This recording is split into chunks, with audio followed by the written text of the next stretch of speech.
The following is a Stars and Strikes doubles rebroadcast featuring some of our most memorable programs.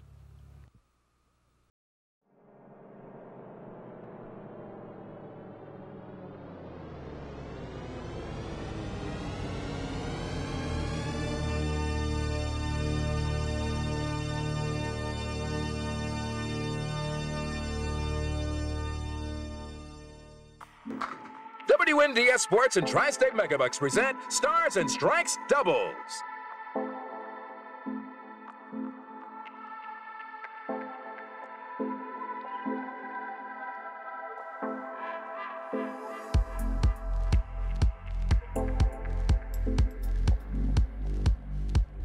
Stars and Strikes Doubles is sponsored in part by Somerville Lumber.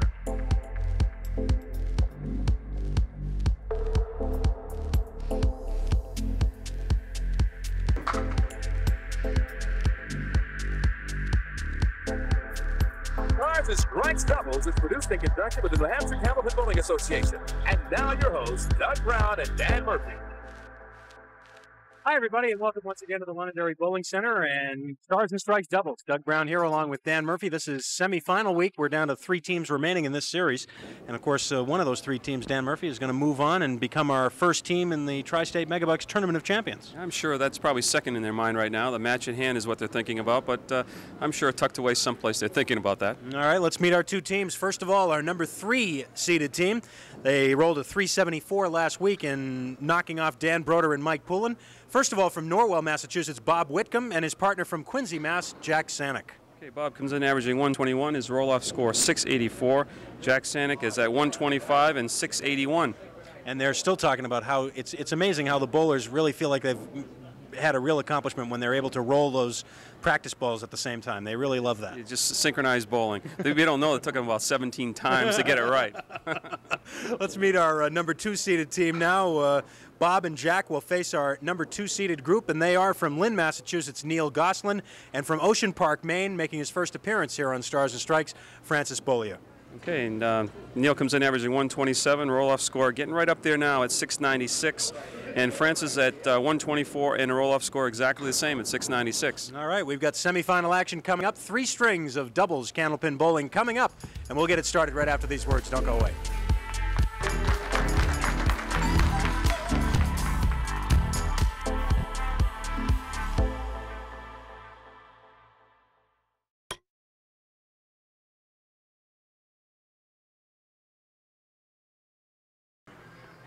All right, welcome back to Stars and Strikes Doubles, and we're down to our top 3 teams. Bob Whitcomb and Jack Saniuk, after the win last week, will try and make it 2 in a row as they face off against Neil Gosselin and Francis Beaulieu. And, of course, the winners of this match will come back next week to compete in the championship match against Paul St. Pierre and Steve Reno. And here is Bob Whitcomb.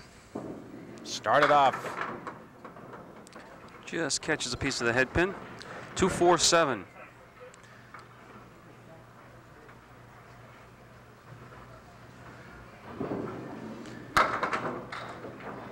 Well, no push with the wood. 7 pin still there.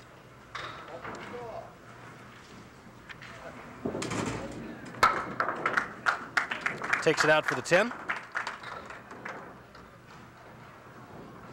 Bob Whitcomb and Jack Saniuk combined for that 374 a week ago to knock off Dan Broder and Mike Poulin, who in our first show of the season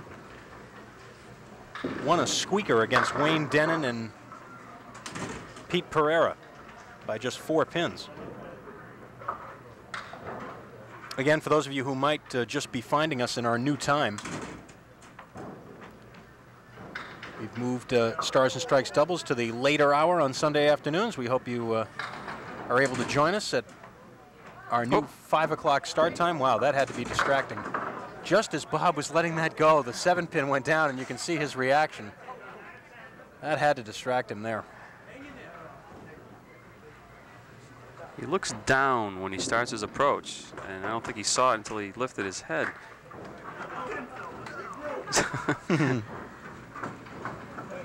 Here's Neil Gosselin. Neil made his debut on Stars and Strikes on the singles show last April 5th, in fact, when he came in as the number 2 seed and knocked off Gary Carrington, coming up with a big 158 third game to win it.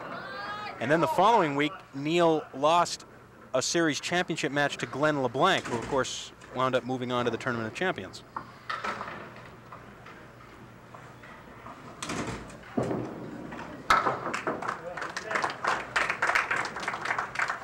Neil is from Lynn, so I guess that follows that if he does something good, we'll hear about it from the crowd. There's probably a lot of people from Lynn here. Yes, they've been here for quite a while. Ready to root him on. Oh my. Half was to left. Just turn that one over a little bit. You can almost see him release the ball a little late.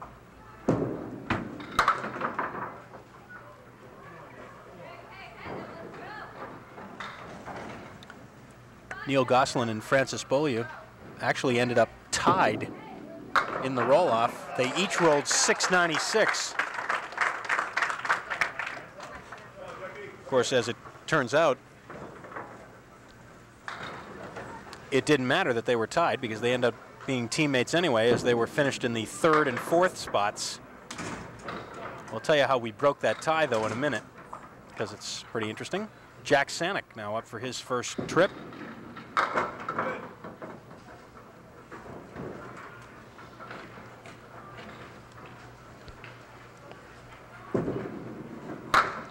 $10 for Jack. 28 through 3. Want to take a moment to acknowledge one of our participating sponsors for this series on Stars and Strikes doubles as Jack chops out the 3-pin. The folks at Somerville Lumber, where they encourage you to get it right the first time. Somerville Lumber. Frequent participants here on Stars and Strikes doubles. Jack Saniuk now trying to solve this all for a 10. I'll tell you, even a 9 isn't a bad box after chopping out the 3-pin. So 6 boxes completed, and we still have yet to have a mark. And our first look at Francis Beaulieu. Francis tells me that Ocean Park is a section of Old Orchard Beach, Maine. We've had several bowlers from Maine on the program. A lot of good bowlers from Maine. We're still and we've had one from Vermont as well. So we've hit 4 of the 6 New England states. Oh, almost. Short pin. Still waiting for our first from Canada, though. I'm still waiting for somebody to make the trip down from Canada and qualify in a roll-off and join us. $9 for Francis.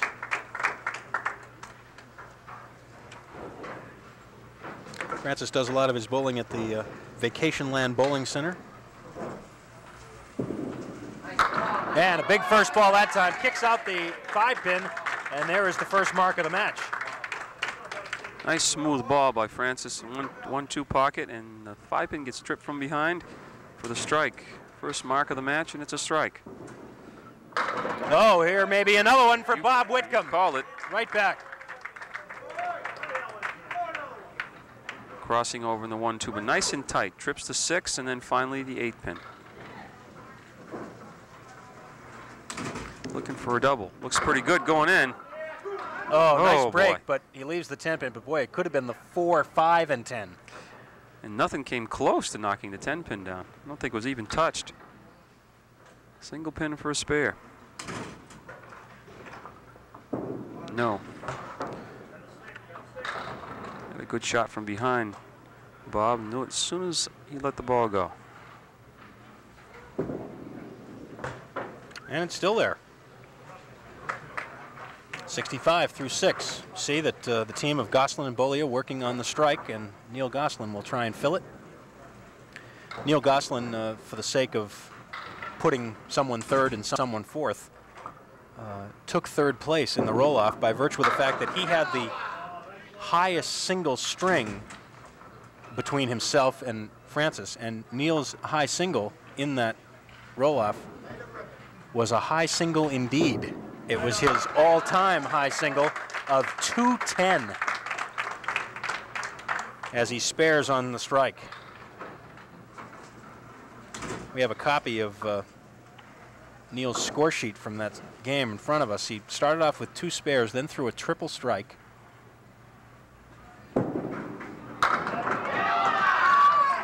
As he fills the spare with 9, leaving himself a 4-pin. After the triple strike, his next ball was the only ball, he said, that was not in the pocket that whole game. And he makes it 3 marks in a row. He ended up, after the triple strike, punching through the middle and leaving the 5-7-10 with no wood. He wound up taking a 9 in that box, and then he went strike, spare, double strike, spare to finish the game at 210. So altogether, 6 strikes, 3 spares, and 1 open frame. Not bad. Jack Saniuk, the 10. 75 through 7.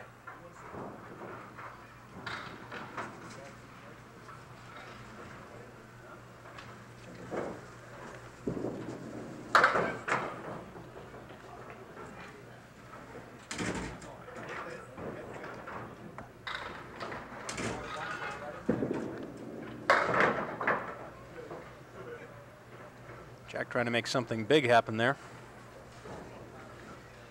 And he'll have to settle for an 8-box. So with the exception of that 1 strike in the 5th frame, team of Whitcomb and Saniuk yet to really get it untracked here. Francis Beaulieu working on the spare left over by his partner, and he's got a solid 8-drop, leaving the 5 and the 8 with no wood if that rolls off. Well, looks like it's going to hang around. I don't think it'll come into play, though. Right on it. Another one. 4 in a row. Starting to build up a little lead now, up to 20 plus the fill. Well, Francis started all this with the strike, then Neil put up consecutive spares, and now Francis makes it 4 marks in a row. And that's in the pocket. Leaves the triangle. Boy, I'd like that second piece of wood to roll down there, but I don't think it's going to happen.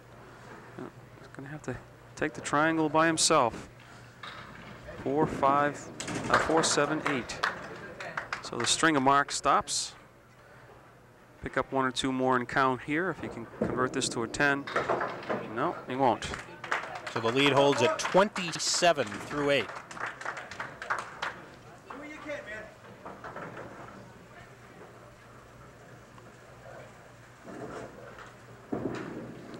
That 1 win in Bob Whitcomb's record last week here. That was his first appearance. Bob Whitcomb just missing a strike. 6-pin tip forward, just missing the 3.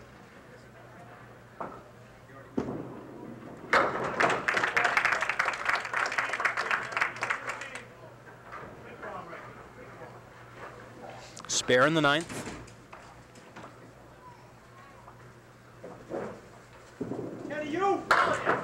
Boy, on the head pin, just a tiny bit full, and that really cost him. Just a 5 fill. And a tough spare leave. 2, 4, 7, 8, and then, of course, the 10-pin. The other side of the lane.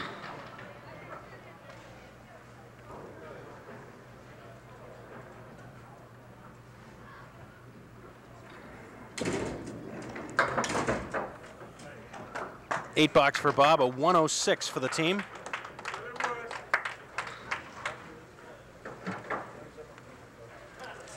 Neil Gosselin from Lynn, Mass.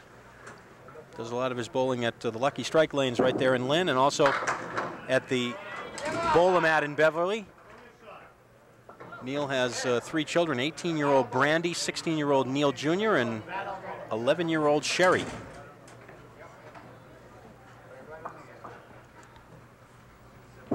Going for the spare, snaps it over, but leaves the 7-pin. Did you see a wrapped right around the 7-pin? Never tipped it over. I figured his problem pin would be the 10. Let's check it out. Oh, So in front close. and in back. Neil steps over to lane 29 now here at the Londonderry Bowling Center, the new home of Stars and Strikes doubles. A quick reminder, if you'd like to join us for a taping session, our next one will be on almost the spare in the 10th, leaving the 5-pin. Our next taping session will be on Sunday, November 8th. I'll tell you a little bit more about that after the break, as Neil finishes up with a 10, a 129, and a 23-pin lead for the team of Gosselin and Beaulieu over Whitcomb and Saniuk, looking for their second win in a row. We'll be back with Game 2 in a minute.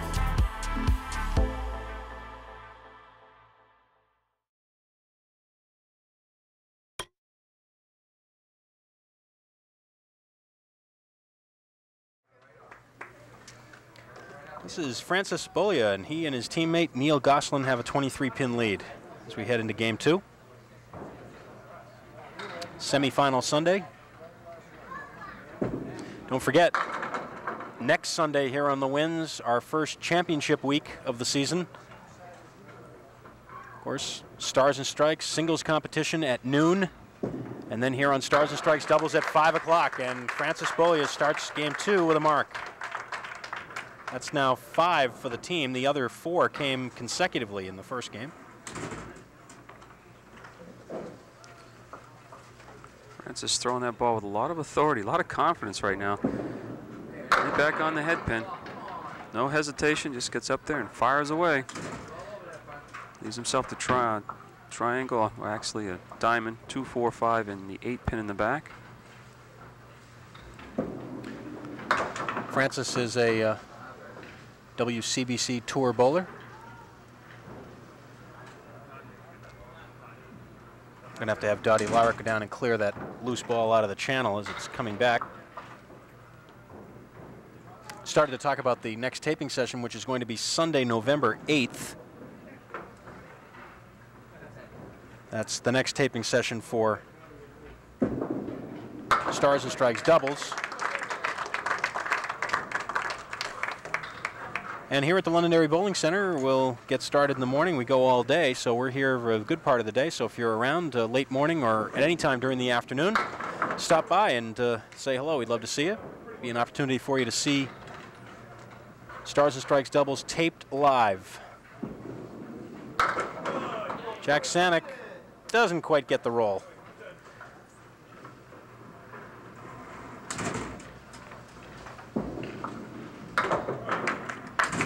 Get a 10 bucks. He covers the 6-pin. Jack is still looking for his first mark. Yeah, the only 2 marks for the team put up there by Bob Whitcomb.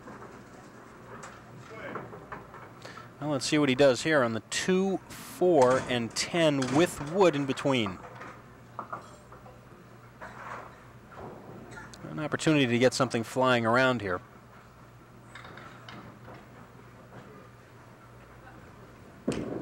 Let's see. No, Jack knew he had missed it. Yeah, he turned around just as after he let the ball go. He immediately knew that it wasn't going to be where he wanted it to go. Make it a 9. Increases the lead to 30. The team of Gosselin and Beaulieu.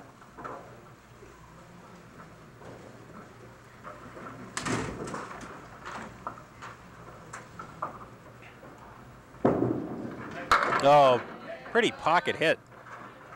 Seems hard to believe that the 5 and the 8 are still there, but it is a spare leave with wood to help. This could be difficult. Pin placement is way back. Oh, off the carry.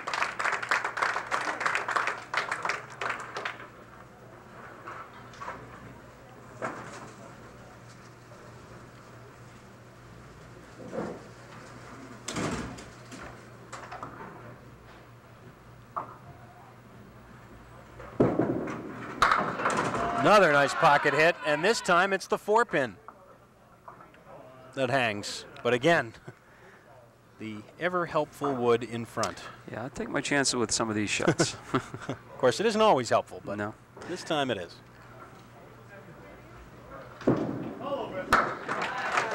Two in a row put up there by Neil Gosselin, and they continue to put pressure on the team of Whitcomb and Saniuk. Bob Whitcomb. Coming up a little bit short with that ball to the right.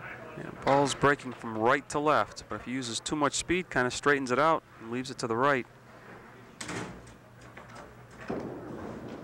Oftentimes, too, sometimes unconsciously, when you're trying to get something started, make something happen, you throw the ball a little harder. Natural tendency. The same token, when you get something going, sometimes you kind of put a little bit more behind it. 8 box, 27 through 3. The lead balloons now to 41. 18 more in this game.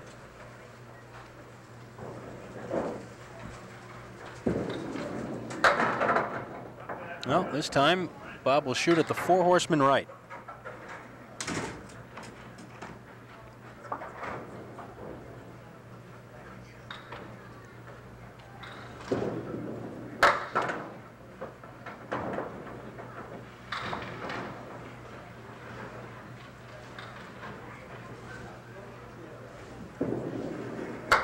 A 9 box for Bob. We will take a break right here with the team of Gosselin and Beaulieu in command, at least to this point, just about at the halfway point of the match. We'll be back.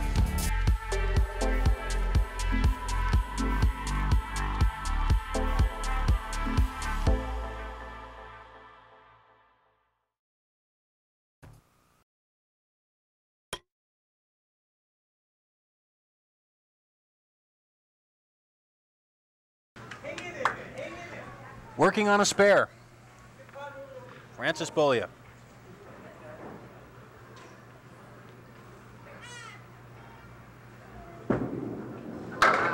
And it's a half Worcester left.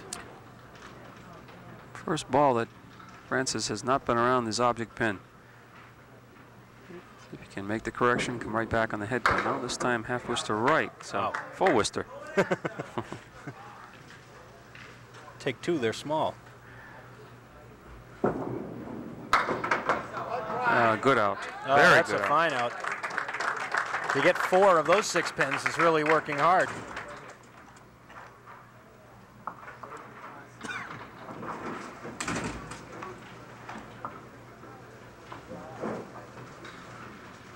Francis works as a bartender up in Maine, near the beach.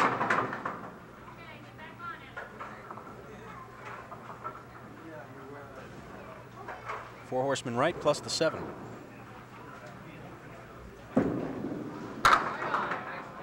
Good try. It's right in the 1-3 pocket. Didn't carry the 7 or the 10. Well, what this does is it leaves an opening for Jack Saniuk, and there haven't been many openings since Gosselin and Beaulieu started putting marks up on the board.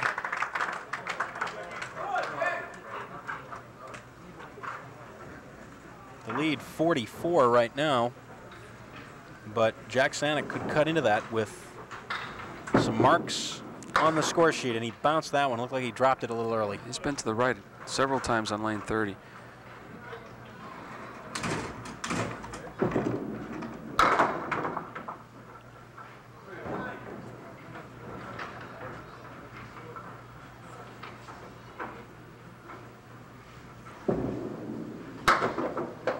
And it's an 8. And 44 through 5. 20-pin lead in this game, 44-pin lead overall, halfway through the match. And the final roll-off for this series, which, by the way, was held in Portsmouth. Nick Genomitis and the gang taking care of things for us over there. The only 2 scores over 700 were thrown by Paul St. Pierre and Steve Reno, and of course they finished 1 and 2, and they are the #1 seeded team, and we'll see them next week in the finals. Nice 10 for Jack, but 10s aren't going to be enough. No, just catches the head pin, ball deflects off the head pin for the 7, or the wood in front of the 7, only gained 1 in that exchange.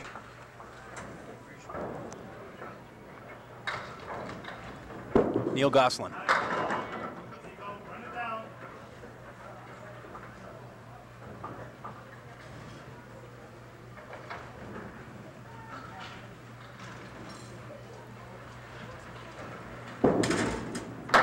Neil has a very interesting quirk in his footwork. You can't really see from our camera position, but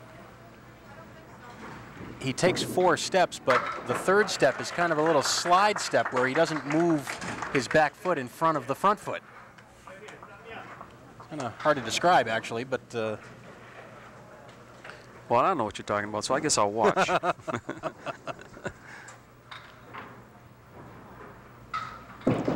Takes kind of 2 full steps, and then the 3rd step is almost like a half a little step, and then slides.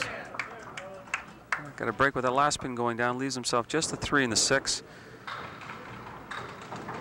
Legitimate spare leave, trying to capture those 2 for the 4th mark of this string, and he's going to do that.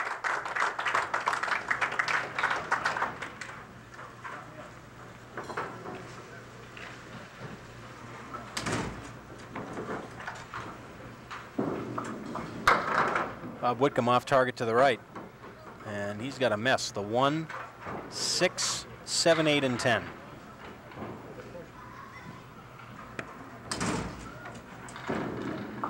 Shooting for it.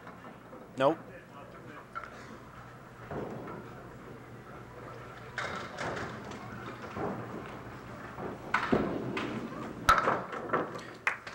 As always, the folks at Tri-State Megabucks, a big part of Stars and Strikes doubles. And all of our Candlepin bowling programs here on the Winds. And of course, everybody looks forward to Tri-State's presentation at the end of the season of the Tri-State Megabucks Tournament of Champions, both on doubles and in singles. And how about that strike for Bob Whitcomb? That was pretty quick. It was opposite a spare, so that takes some of the advantage away from Francis, who will now fill the spare in the 8th. It was also the first mark of this game for Whitcomb and Saniuk, and only a 2 fill on the half Worcester. Same thing that happened last time on the spare in the 4th. Hey, he gets good it recovery. for the spare. Well, that was a strike ball, really. After chopping out 2, perfect pocket hit. Mark number 9 for the team. And right through the middle this time. Just 3. 1, 5, and 9.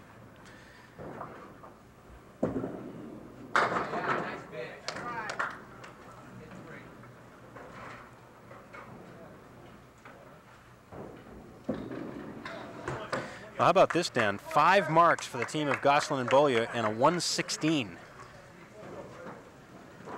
5 marks, only 22 extra pins. 245, the 2-string total for the team. But they will have the lead at the end of 2. Question is, how much? Jack Saniuk on the strike. Jack just hasn't been able to get anything going. He's still looking for his first mark. Fills the strike with an 8.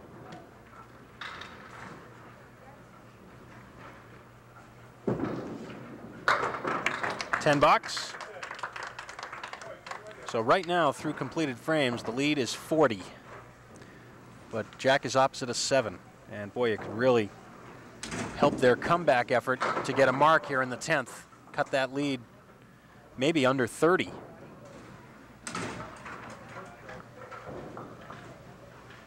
Jack will take a shot at the 2, 5, and 7 with a piece of wood wedged in between the 2 and the 5. Wants to go to the left of the 2. That wood in the middle could hurt the shot, and it does. Oh my. Well, let's see. Wait.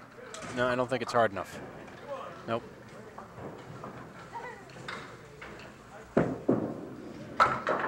A 10 box, a 102, and a 208 for the team of Whitcomb and Saniuk. So they trail by 37 with 1 game to go. Will they be able to come all the way back? We'll see. Don't go away.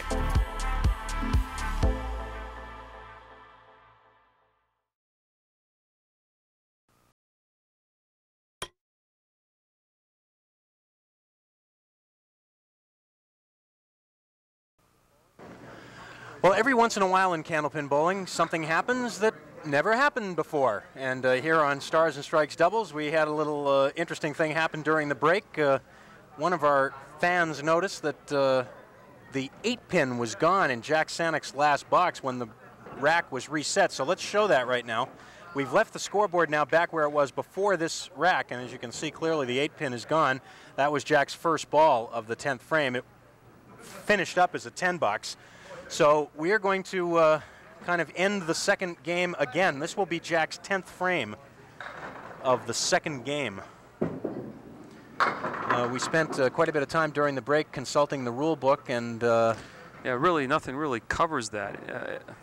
If you were in a bowling match and someone said, well, there was a pin missing in the last box, it'd be pretty tough. We have the benefit of the replay to roll it back, so that's what we did, and we decided to, you know, this is all going to end up with what? A 2-pin difference? A 1-pin difference. 1-pin difference. Because it was a 10, it's now a 9. Jack will never hear the end of that now. He ended up losing a pin.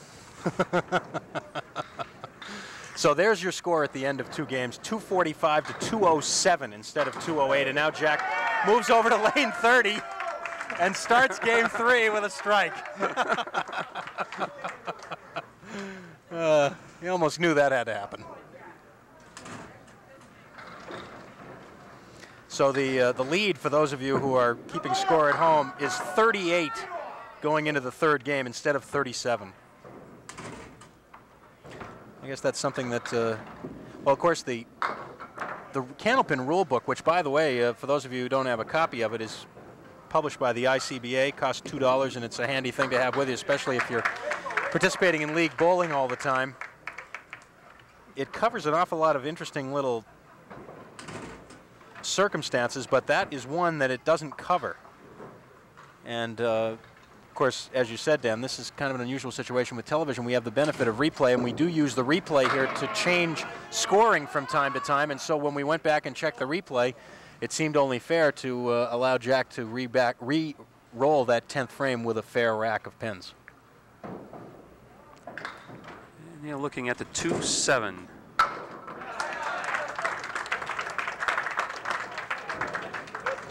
But now the bad news for the team of Whitcomb and Saniuk is that they still trail by 38 pins, and that spare by Neil Gosselin in the first will help to neutralize the strike that Jack Saniuk put up.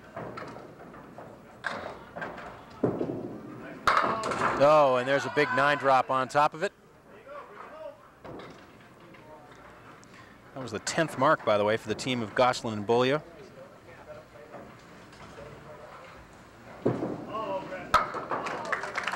And back-to-back spares.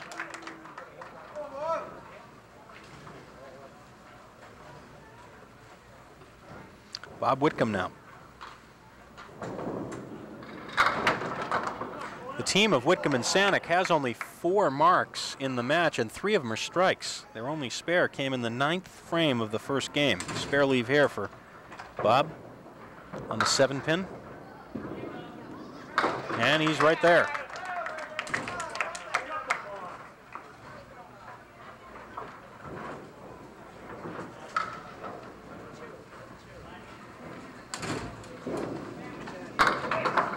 Kind of a light hit. He kicked out the 10-pin, which helped a little, but he still got difficult spare leave. The 5, 7, 8. Piece of wood looking at him. He might catch a piece of that as the ball goes by. That's what he's trying to do, but drove it right straight back. Do all of the NHCBA houses carry the rule book? Rule Sure. books, yeah. Yes, absolutely.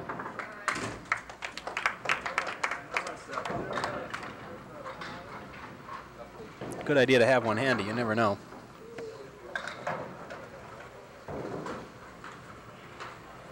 Francis Beaulieu on the spare, just 3.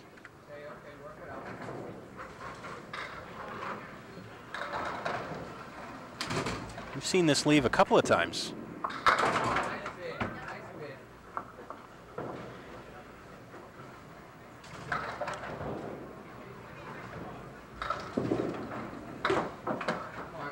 And it'll be a 9 box. And it's 41 through 3. Lead now 33 for Gosselin and Beaulieu. Beaulieu, I should say. I'm sure Francis has heard them all. All the possible pronunciations. The 1, 3, 9, and 10. This is a makeable shot, especially with the wood over there in front of the 10 pin. And the other wood rolls off.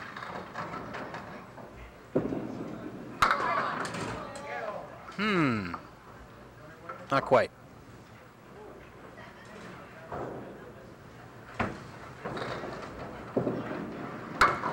$10 for Francis, and Whitcomb and Saniuk have chopped 4 pins off the lead. They trail by 34, only 6 frames remaining. We'll be back to see who advances to the finals right after this.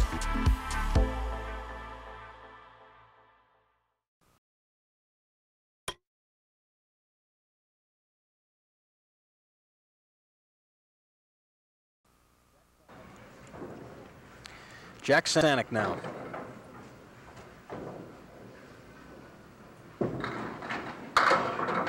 On the head pin, finally gets a break. Boy, Jack has really struggled to make anything happen today. Kicked the 7 pin out last minute. Leaves himself just the 2. Actually, the 3.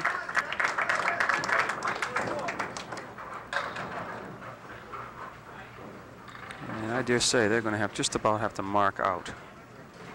Yeah, it's getting close to strike time. Yeah. But instead, the spread eagle on the fill.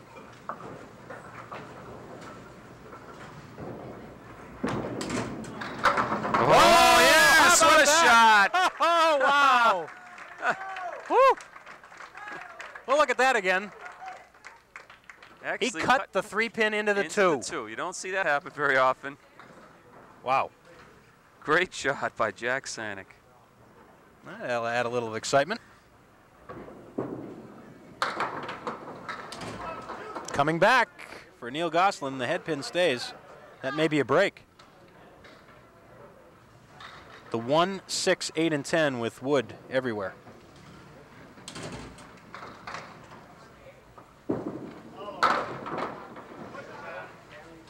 Leaves the 8 pin. Neil hung on to that ball a little too long. You can see him.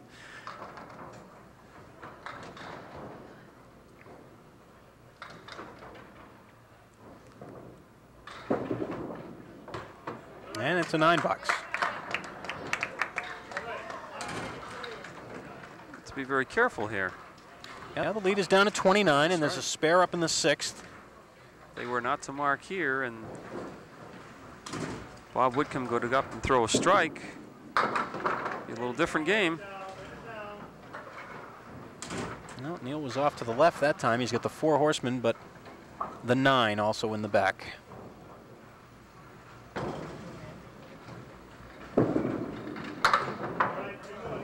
So it'll be an open for Gosselin and Beaulieu, and with 4 boxes left. They've got time. Well, you know, it may all come down to the fill on this spare, because Bob Whitcomb has got to get a good fill and then try and get another mark or 2 immediately. So it may come down to this ball. That's a good ball. Oh! Brought Jack Saniuk out of his seat. 9 drop. That cuts the lead to 18.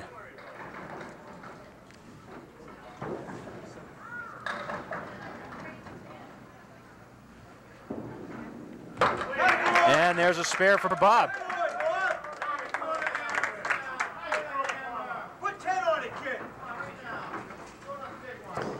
That's 3 marks in a row now for Saniuk and Whitcomb. They need more. Oh, needs a break on the 10 pin. Well, he wants that wood to stick around, that second piece in between the possibilities here with the wood in front of the 4 and 7 and another piece of wood a little farther over. Just snap it on the right-hand end. Going way left. Oh, what a shot! He used all of the lane to the left. That ball was just fair on the lane when it hit that piece of wood. Watch. Right on the end. Excellent shot. 4 marks in a row, and this could get interesting. Saw something I didn't. I would have tried the right-hand tip.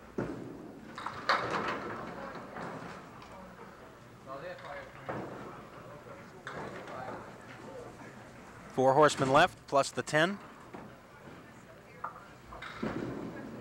Nope. All of a sudden, Beaulieu and Gosselin need a mark here just to stop the bleeding. Actually, if they could come up with one mark here, it may be enough to win it, but right now the lead is down to 11. As you see, without a mark here, Jack Saniuk would have a chance to tie the match up when he gets up there with the fill. Off target. Oh, wow, almost came back. Everything but the head pin. Well, here's the fantastic chance. break there. Yeah, here's the chance they were looking for. That wood started to move over toward the head pin, but did not freeze against it. No, but he's right on it. That's a big mark right there for Francis Beaulieu. The 12th mark for the team, and that could be a big one right there. Because that means now that Jack Saniuk is going to have to throw probably 2 marks, and probably 2 big ones. Well. Necessarily. He gets one here and gets a decent fill. That puts a lot of pressure on that mark they have in the 8th for them to fill it up and not make a mistake on it. Oh. He's on it. 5 marks in a row for the team. Here's a crucial ball right here. With a good fill and another mark, it's going to force them not only to fill it, but to get another one. Keep in mind, remember, that Jack and Bob have to come from 1 pin farther behind than they originally thought going into this game because of the replayed 10th frame. Ooh, he lost that one. Oh, boy. Well, he's got to concentrate here because he still could convert this, but he certainly doesn't want a bad frame. Boy, he gave it a run. Jack's upset. He knows how important that fill ball was. They're going to have to hope that they do the same thing on their spare. Now, no, may not even have to. 8 bucks, 144, and a 351. So that means that Gosselin and Beaulieu have to come up with a 107 to win. And they're at a 108 clip now, but they're working on a spare. So you can't afford to punch on the spare. Right. Gets a decent fill, and that would be the match. Now that ought to do it right there, barring a major mistake. That's 94 through 8 right there.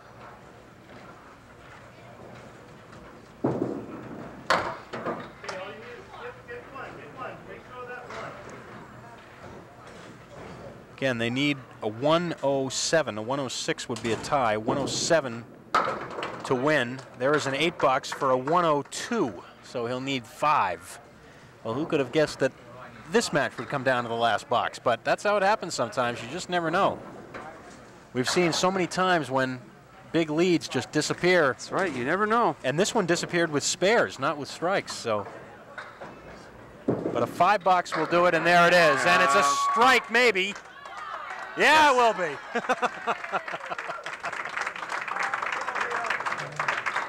Well, Neil can relax now on these last 2. He had already won the match anyway.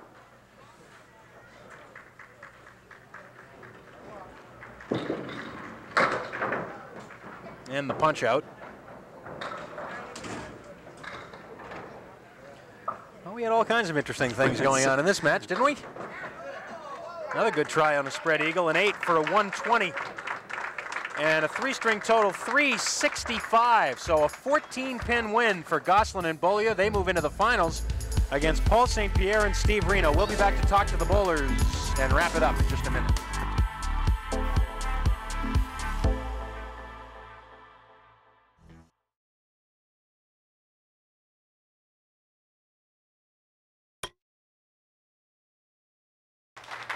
And welcome back to Londonderry Bowling Center. Our semifinal week now concluded here on Stars and Strikes Doubles, and we'll set up next week's championship match for you in just a second. But first of all, let's bring up our runner-up team, Jack Saniuk and Bob Whitcomb.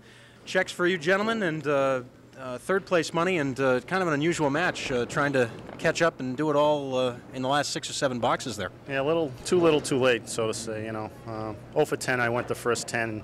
Losing by 14, it hurts. But Bob had a good day last week. He carried me. This week, he couldn't do it all, and I wasn't enough at the end. So it's interesting. We've talked about this so many times on the show about how if one guy is cold, the other guy's cold, and vice versa. If you both get hot at the same time, it's weird. It's weird because we usually feed off each other when we bowl. Like if one guy gets hot, the other guy seems to fall, and we pump each other up. And the third string, we had a good comeback. But those guys bowl well, and they deserve to win. Well, long season, and it's just begun. We hope to see you both back again real soon. Thank you very much. Thanks, guys. Appreciate it. Jack Saniuk and Bob Whitcomb, our runners-up today. And now let's have our winners come up. Francis Beaulieu and Neil Gosselin will be battling for the championship next week. Neil, congratulations. Francis, congratulations for you. And, well, you had the big lead and you used it. Nothing like having the cushion and just kind of sitting back and enjoying it, right? No, that's not the way it went. I'm glad we had a lead, and they came on like gangbusters, but thank God we hung on. Big spare for you, Francis, in that 8th box to try and stop the bleeding there when they had put together, what was it, 5 in a row? Yeah, I missed a hit pin. I didn't want to miss it twice in a row. It's pretty tough when you miss it constantly. I wasn't bowling that good today. Next week, we have the championship match. Paul St. Pierre and Steve Reno are going to be here. This is what you try and do, just at least get to the finals and see what happens from there. Really tough team, so we're going to have to bowl well. We'll see you next week, guys. Thank you. All right, congratulations, Francis and Neil. And let's set that up for you now. We'll show you the ladder. Next week's championship match will feature Neil Gosselin and Francis Beaulieu, our number 2 seeded team, against the top seeded team of Paul St. Pierre and Steve Reno. So it goes according to the seedings this time, and not only that, but no team has been able to win 2 in a row. So it'll be a tall order, I think, for Francis and Neil next week. My thoughts exactly. No one's been able to win 2 in a row, and if these people do, then they'll be in the Tournament of Champions, and that's what they're looking for. So an interesting matchup next week. Some great teams. So we're going to rewrite the rule book now on this on this re-rack. I think we're going to have to do something. Yeah, it's one for the books. Not covered in the rule book. No. So we'll try and fix it up for you next week, and we'll explain it to you then. We're going to have that championship week match for you, of course, next Sunday at 5 o'clock here on Stars and Strikes Doubles. Don't forget, next Sunday at noon, it'll be the championship match on the single show, Candlepin, Stars and Strikes. That, of course, at 12 noon. It's normal time. Until then, for Dan Murphy and the whole TV50 Sports crew, Doug Brown from the Londonderry Bowling Center, have a good week, everybody.